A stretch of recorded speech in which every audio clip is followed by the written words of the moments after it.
John Mearsheimer is an American political scientist, West Point graduate of 1970, so a little bit before my time. But he's gotten himself in some hot water around his analysis of why Putin invaded Ukraine. He wrote something back in 2014 titled Why the Ukraine Crisis is the West's Fault. So you can kind of see where the thought process generally sits. And that got a lot of attention right when the war kicked off. People looking for the answer to why did Putin do this? Why is Russia invading Ukraine?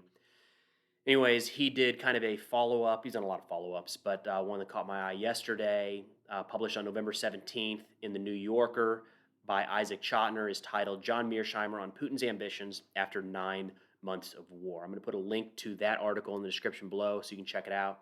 It's an interview, I should say, not necessarily an article, so a lot of back and forth, but also a link to a Twitter thread I found where somebody who's very not happy with what they read from Mearsheimer kind of picked apart his whole argument and explained how what he said is not accurate. So again, in the description, you'll see both the article with Mearsheimer's argument, as well as a Twitter thread taking the opposite point. But let's walk through a couple of the high level items here that stood out. Chotiner asked, what do you think a Russian victory looks like to the Russians at this point? Mearsheimer said, I think their goal is to conquer and control those 4 oblasts that they have annexed and to make sure that the Ukrainian state that is left neutral is not associated with NATO in any formal or informal way. He continues, what we were talking about back in February was whether or not he was interested in conquering all of Ukraine, occupying it, and then integrating into a greater Russia. And I do not think he's interested in doing that now. I think there's no question that his goals have escalated since the start of the war in February, but not to the point where he's interested in conquering all of Ukraine. But he is interested for sure in conquering a part of Ukraine and incorporating that part into Russia. I think this is where Mearsheimer starts to run into some trouble with the analysis. And the guy's got a ton of experience, super knowledgeable, a lot of contacts all around the world. So when it's somebody like that, I'm always hesitant to say they're wrong because I don't pretend to know more than he does. But it does seem like he's kind of picking and choosing certain areas here. On the one hand, saying, and we'll get into this further, Putin's goal is not conquering parts of Ukraine, but now it is, but it wasn't, but today it is. And you're going to see a little bit of that as we walk through this. The next question, given that he is interested in integrating into Russia the parts of Ukraine that he's conquered successfully, does that suggest that if the war had gone better for him, that he'd been able to conquer more of Ukraine, that he would have been interested in integrating those parts too? Thought this was an interesting question. Mearsheimer said it's possible, hard to say. I think he probably would have gone to Odessa and incorporated all of Ukraine that runs along the Black Sea up to Odessa into Russia. Whether he would have gone beyond that is hard to say. So I think that's a fair argument. It's based off of what we've seen, that there was a lot of talk. There was a lot of talk leading up to the invasion, and right when it kicked off, about Russia seeking a land bridge to the Black Sea. If you recall that, that technically was achieved as they secured some of that territory between Donetsk, Zaporozhye, and Kherson. And pretty early in the war, all things considered, they stopped or were stopped outside of Kherson to the west. But if they had met minimal to no resistance, it's kind of hard to imagine that they would have just stopped there. Why not continue on to take the rest of the Black Sea coast, including Odessa? It seems like that probably would have been in the cards. But, here Mearsheimer is saying that is probably what he would have done, what Putin would have done. But in the same token, you'll see saying that Putin's goals had nothing to do with taking territory. Next question, you also said to me back in February, the argument is that the foreign policy establishment in the United States revolves around the claim that Putin is interested in creating a greater Russia. Do you think that's something he's more interested in now? Mearsheimer said, no, I've thought from the beginning that this conflict is all about balance of power politics. The conventional wisdom in the United States is that it's not about balance of power politics, and in fact, Putin is an imperialist who is interested in conquering Ukraine for the purpose of making it a part of greater Russia. I don't think that is the case. I don't think he had or has imperial ambitions. What motivates him is fear of Ukraine becoming a part of NATO. I feel like we're kind of splitting hairs here, right? Whether you're conquering just previous to this, he said that Putin's goals now are to conquer a part of Ukraine, the areas that they annexed. Um, it's hard to track a little bit, if I'm being honest. I think the reason for wanting to conquer those territories and hold those territories very well could be because of a fear of NATO encroaching on Russian territory, but nonetheless, it's conquering and taking territory. But let's continue on with this thread, and then I'll come back to a couple thoughts.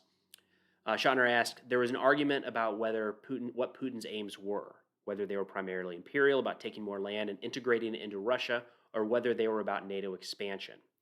Mearsheimer says, first of all, there's no evidence that he had imperial ambitions before the war. He would have had to say that it was desirable. There would have had to be evidence that he said it was desirable to conquer Ukraine and incorporate it into Russia. There would have to be evidence that he said it was feasible. And there would have to be evidence that he said that's what he was doing. And there's no evidence to support any of those. It may be that 30 years from now we unlock the archives and discover there's a massive evidence that he was an imperialist at heart. That is possible, but we do not have any evidence of that sort at this point in time. We have a huge amount of evidence that it was NATO expansion and his more general policy of making Ukraine a Western bulwark on Russia's border that motivated him to attack on February 24th. Personal opinion, I don't think when it comes to something like war or international relations, you can't look at something in a vacuum. So you have to consider the fact that NATO has expanded since the fall of the Soviet Union, and you have to consider what that looks like from Russia's position. And I think that I think that plays a part in a lot of what Russia does. It would be hard not to. I don't know that I would put that as the top reason that Russia decided to kick off a war into Ukraine. I can see it being one of the reasons, but not the primary one. And I think the challenge that Mearsheimer is running into here is all of the pieces about not having imperial ambitions. I don't know how that squares with the annexation of Russian territories, especially if you look at Kherson, the city at least that was recently liberated. Those people they were not hoping to be a part of Russia.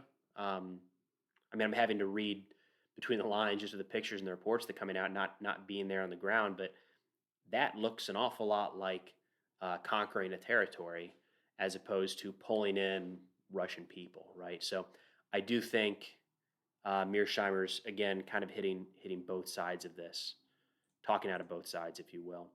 He adds, I have another point to make that's really important. What we've been talking about are Russian intentions, and in particular, Putin's intentions. What did he intend to do? We also have to look at capabilities. The Russians did not have the military capability to conquer all of Ukraine. At most, 190,000 Russian troops went into Ukraine. There is no way 190,000 Russian troops could come close to conquering and occupying all of Ukraine. I agree. I've said it before. A lot of people have said it before. I don't think that's a new, hot, crazy take. If Ukraine were to put up the resistance that they are, which was unexpected, not just by the United States, but by Russia, everybody, I think, did not expect this level of resistance, successful resistance, I should say, put up across the entirety of the country. 190,000 is not going to be able to take that down across the entire country. It's not a realistic number. If you compare this, and they do a little bit in the article with the U.S. involvement in Iraq, saying in 2003, we had nowhere near the right amount of troops to occupy the country. The argument there is we didn't intend to occupy the country. The goal was not to stay in Iraq indefinitely and have military outposts across every province. The goal was to topple Saddam, find the weapons of mass destruction that weren't there, and leave. So, correct. The U.S. did not have the appropriate number of troops. As we saw, there were arguments for more troops when it kicked off, and we eventually had to surge more troops into the conflict because we didn't have what it took to hold contested territory. I think that's a valid point that Russia did not have the necessary troops at the time to militarily conquer a resistant Ukraine. Of course, the assumption was that they wouldn't resist in a lot of ways. The follow-on question, so it was to take the capital but not the whole country, and Mearsheimer says absolutely. I mean, there's no question that he went after Kyiv. It doesn't look like he was interested in conquering Kyiv. It looks like he was interested in threatening Kyiv for the purpose of coercing the government to change its policy on membership in NATO. I would generally agree with that. The number of personnel they sent to the capital city was nowhere near enough to lay siege or to engage in any sort of urban combat to clear out defenders and successfully take Kyiv from Ukraine. So pressure, potentially Zelensky gives up power, he leaves the country, the government falls, the military falls, whatever. I think it was more pressure. I agree with Mearsheimer there. I don't think the goal was actually militarily conquer Kyiv in the sense that we're seeing in some of these areas in the east and the south. Finally, last question he had here: what is it about your study of leaders and lying that makes you think Putin was not lying? Which is, it's a little bit of a frustrating thread. They go back and forth, but worth getting into. He says, well, first of all, leaders don't lie to each other very often. One of the central findings in my book is that leaders lie more often to their domestic audiences than they do to international audiences or other foreign leaders. For Putin to have said time after time that Ukraine in NATO was an existential threat to Russia, when in fact it wasn't, and this was all done to disguise the real motive, which was to incorporate Ukraine into Greater Russia for the purposes of satisfying his imperial ambitions, is an argument that is just not supported by the historical record. Putin was very clear, as were all of his lieutenants, that the goal was that the great fear was that Ukraine was becoming a Western bulwark on Russia's borders. For them, that was an existential threat. It was simply unacceptable. So I'm kind of interested in reading that book about why leaders do or don't lie to each other. And when I said it's kind of a frustrating back and forth, is Chotiner throws out Hitler and says, well, Hitler lied in Munich, famously, right? He's not going to go any further, and then the war expands and we end up in World War II. And Mearsheimer came back and said something like he only lied once or twice.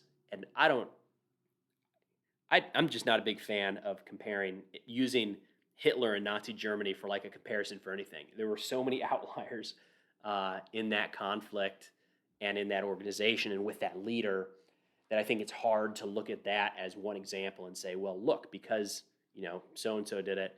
But it does seem like that's kind of what is being used here. Historically, saying leaders most often lie to domestic audiences, doesn't mean that they also don't lie to international audiences.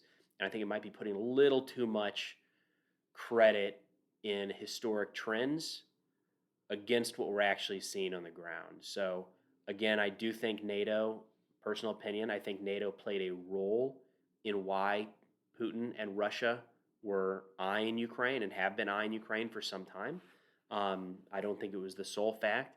And at this point, in the middle of November 2022, it's hard to argue against the imperialistic portion of this war, given that Putin and Russia have annexed portions of territory in eastern and southern Ukraine.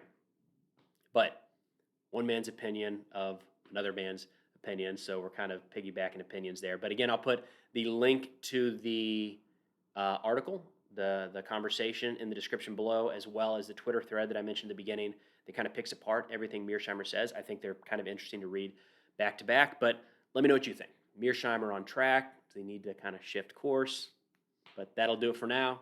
We'll see y'all next time.